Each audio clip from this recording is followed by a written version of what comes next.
Hi there and welcome to the Visual C++ 2010 Express Edition tutorial. In this tutorial, very short one actually, I will show you how to create input statements and how to use them. As you can see, I have already created my project and my main and included my libraries. Getch is also here, as you can see. And to start off, I will need some variable that will hold the data for me when I get the input. So I will start with int variable, let's say number. And what you need to do is, where you have cout for the output statement, then the opposite will be cin. So we do cin, which is the opposite. So instead of doing the arrows this way, it's also the opposite arrows, and we say the variable, for example number, which we have. And when the program starts, and the program will ask for the input.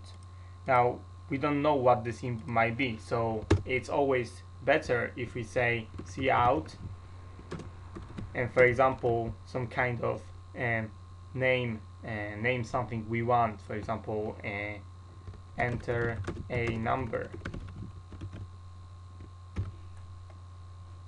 I'll end line here. So it says enter a number, and the program will allow you to input something. And then, for example, cout. I'm taking my things from Java, and the number you have entered is number end line. So as you can see, it's pretty much simple. This is the input statement, only one line, and you just need a variable and this line, and you have already the input statement. Let me run this. It will build up, hopefully. Yep.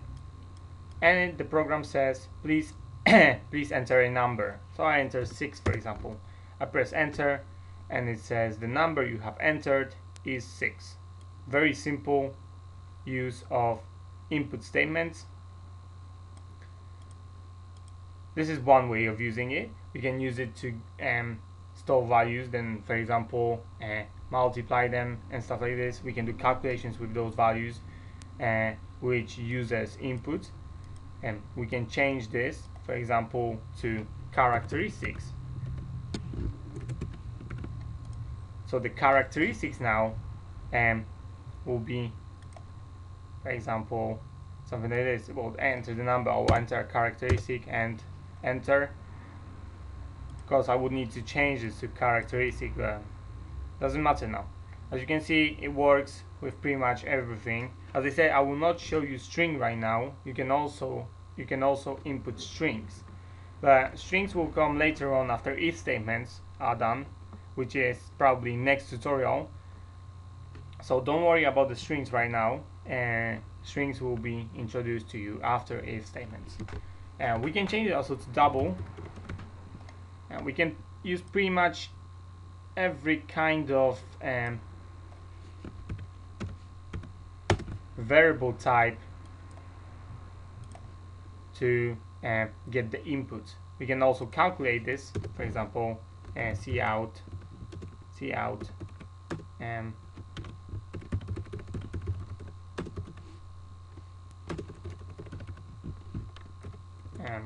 this one, and I will say number